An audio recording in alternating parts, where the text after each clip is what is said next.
All right, hello. So the way you're going to be taking notes today, as we've done in the past, you're going to divide a piece of paper into two columns. Piece of paper could also be a Google Doc. You divide it into two columns, terms and definitions. On the next few slides, terms will be in yellow, definitions will be in pink, so you know what to write down. And then don't forget to upload your notes to the assignment post on Google Classroom for full credit on this assignment. All right, so today we're going to be talking fiscal policy. And what fiscal policy is the federal government's use of taxing and spending in order to keep the economy stable. Now, really importantly, fiscal policy is made by Congress, so our legislature, the people that we elect, our senators and our representatives. It is not made by the Federal Reserve, and I mention that because we're going to look at another strategy the government uses to keep the economy stable called monetary policy in a few days, and that is made by the Federal Reserve, so don't get them mixed up. All right. And the government has two tools that it can use with fiscal policy, and these are taxes and government expenditures, or government spending. All right, and the really cool thing about fiscal policy is that it actually cascades throughout the economy, and this is called the multiplier effect. For every dollar change in fiscal policy, there's a greater than $1 change in economic activity.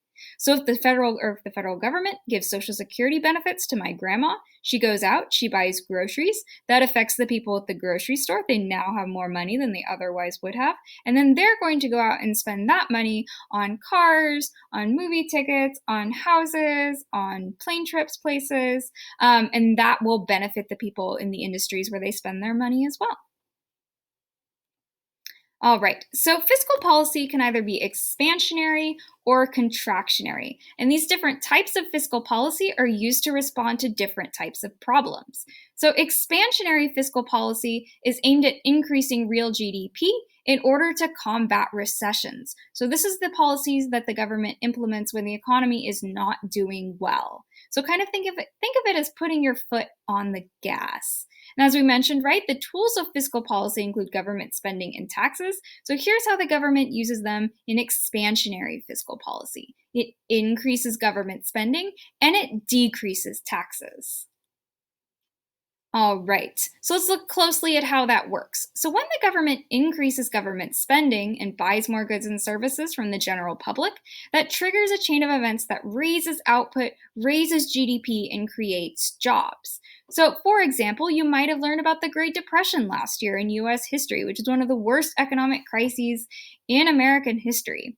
And what the government did to respond to this is they created all kinds of public works programs. They built bridges, they built dams, they built roads. They actually paid artists to paint and do other kinds of artwork. And the reason why this was is because those people had lost their jobs.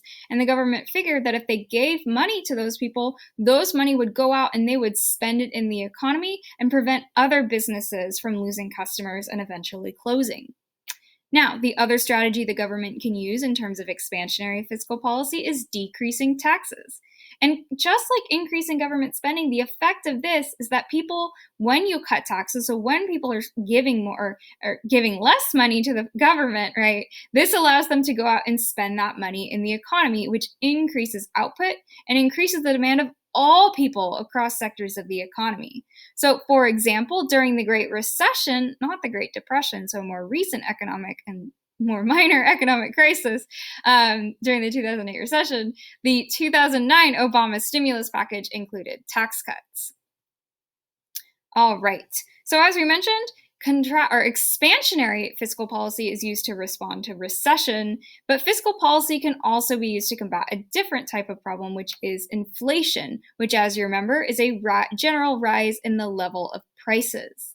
Now, this is called contractionary fiscal policy. So again, these are policies that aim to actually decrease real GDP in order to combat inflation. And think of this as putting your foot on the brakes. Now, tools of contractionary fiscal policy are the exact opposite of expansionary fiscal policy. So the government will instead decrease government spending and increase taxes. So just like the net effects of expansionary fiscal policy are that people have more money to spend in the economy, the tools of contractionary fiscal policy make it so that people have less money to spend in the economy, which decreases real GDP. So again, if the government decreases government spending, that triggers a chain of events that leads to slower GDP growth, which slows down inflation. If the government increases taxes, again, people have less money in their pockets, less money to spend, which slows the growth of GDP and slows down inflation. So, for example, in 1993, President Clinton Congress passed, and then President Clinton signed the Deficit Reduction Act, which increased corporate income taxes and increased taxes on the wealthy. All right, now that you know these, let's do some practice. All right, you're going to identify whether the tool below is an example of expansionary or contractionary fiscal policy. So suppose the government spends money on an infrastructure program. So infrastructure would include things like roads or bridges. All right, and how about this one? The government increases or raises taxes on the wealthy. Next up, the government implements a universal basic income. So the universal basic income, this is the program where the government just gives everybody in the economy, regardless of what job they work or what their needs are, a certain set amount of money. So it is giving people money. All right, last but not least, suppose that the government cuts taxes on the middle class. What is this? Expansionary or contractionary? All right, so now that we know the tools of fiscal policy and what it is, let's talk about, well, why do we have it? So one thing that's really interesting about this sort of method or form of fiscal policy is that it's very new. So classical economic theory argues that markets are self-regulating and function best when the government doesn't intervene. So if you remember learning in world studies about laissez-faire economics, this is that. People used to believe that the government should not involve or intervene in the economy, even if there's a recession, even if there's inflation. Now, all of this was turned on its head in the early 20th century with Keynesian economic theory. And this economic theory suggested that the government can and should intervene in order to limit the effects of both recessions and inflation. Now, there's a lot of debate over what kind of economic theory we should use and when, which is the most accurate. But some people will point to the fact that since the institution of Keynesian policies during the Great Depression in the United States, the US economy has become a lot more stable and the business cycles have not been as extreme. So if you take a look at this graph here, right, we see that prior to the early 20th century, the economy had really significant ups and downs. Now it has evened out over the past 100 years or so, though. Although, of course, you may know that right now, as of fall 2020, we're in a slightly different situation, and we will talk about that too. Not today. All right. But that isn't to say that fiscal policy doesn't have its problems, and it has quite a lot. So first of all, as you can imagine, it's pretty difficult for Congress to agree on these policies, right? So if Congress is cutting spending, well, what programs are they going to cut? If Congress is increasing spending, what are they going to spend money on? So sometimes Congress can get in such a big fight over this, they can reach an impasse, which can lead to a government shutdown, and the government doesn't spend money on anything. So you remember this happened a few years ago in late 2018 and early 2019. Now, moreover, right, businesses and individuals really don't like contractionary fiscal policy, especially people don't like when the government raises taxes. They don't like when the government cuts spending, and that's because people like having money, right? Now, moreover, depending on how the government uses fiscal policy tools, certain groups can be disproportionately affected. So, for example, if the government really focuses on cutting programs that benefit the poor, that's going to disproportionately affect the poor. So, if the government's pursuing a contractionary fiscal policy and they cut welfare, they cut food stamps, but they continue to keep the same tax level, that's going to disproportionately affect certain groups of people, right? And in addition, fiscal policy doesn't always work the way we think it should work, and it's difficult to predict the future. And furthermore, our results don't take effect immediately, so we can't always see how well our policy is working, right? And as you can imagine, right, especially if the government's doing something unpopular like cutting spending or raising taxes, well, people might not necessarily notice those effects, right? They might not notice immediately that inflation is slowing down, and they might be really upset. And they might vote members of Congress out, which those members of Congress really don't want to happen. All right, so we're going to switch gears a little bit. We're going to stop talking about fiscal policy. We're going to talk about a related topic, as we'll find out, which is the federal budget. And this is a written document that authorizes the amount that the government is allowed to spend that year and indicates the amount of money that the government expects to receive that year. So it's kind of like how you might make your own personal budget. You might sit down and you might write out how much money am I going to take in this year? How much money am I going to spend? And is there any problem there?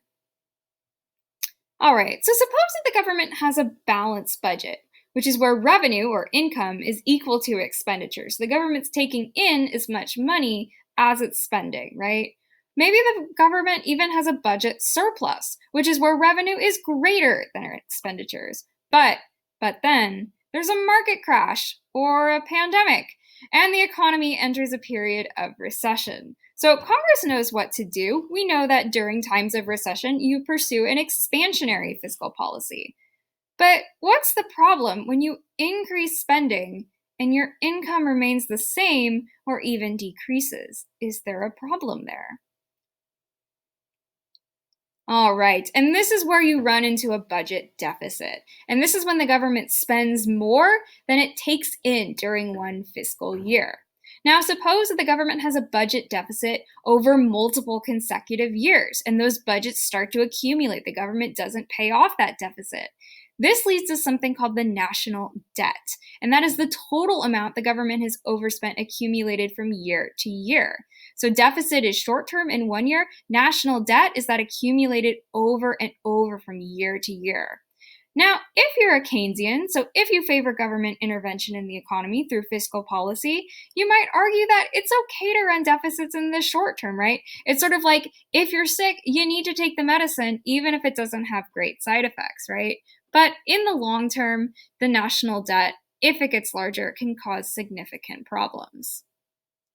All right. So you may be wondering, well, what is our current national debt? Sorry, I went back there for a second. It is an astonishing $26 trillion, nearing 27 trillion. And as you can see here, well, it went significantly up during World War II. Wars are expensive. It's gone up even more ever since. All right, well, what the heck are we spending our money on then? Well, there's two categories of spending. The first one is mandatory spending, and this is government spending on certain programs that are required by existing law and are automatically budgeted for each year. So if you're comparing this to like your personal budget, this is like your monthly bills, right? So my mortgage is the same amount of money every month. My car payment is the same amount of money every month, and I have to pay those. It's already set out. It doesn't change from month to month. The government does it year to year. I do it month to month. You probably do it month to month. All right, so take a look here at this graph and tell me, well, what the heck is all of our mandatory spending on? What are we spending our money on? All right, so the other category of spending is discretionary spending. And this is government spending decided each year by Congress through appropriations bills, which is a fancy word for spending bills, right? So this is the kind that can vary from year to year. So the analogy here, if we're talking about my personal budget or your personal budget, this is the fun stuff that I don't budget for every single month. It's not a recurring cost, right? So whereas like my car payments are recurring cost, if I want to go to Starbucks, if I want to go to dinner, right? That is something that's discretionary spending. That's at my discretion. I don't have to spend it if I don't want to, if I don't have the money. All right, so take a look at this graph here and then tell me, what is the largest category of discretionary spending? All right, so you might be wondering, well, what's the issue here? Why should I care about the national debt? Well, the larger the national debt, the more interest on that debt the US owes to its creditors. So the deeper and deeper and deeper we get into the hole. And all the money that we spend paying that interest off, right, can't be spent on anything else. It can't be spent on research and development. So maybe if the government wants to develop a vaccine, we have less money for that. It can't be spent on education. It can't be spent on maintaining or build our infrastructure or building new infrastructure. It can't be spent on healthcare. And it can't be spent on savings to prepare for future recessions. So I'm going to leave you with this slightly very unhappy thought, which is the idea that when the government entered into the coronavirus pandemic, our national debt was already significant. It was already somewhere in the 25 trillion range. So that made it harder for us to respond to the current crisis and respond to the current recession.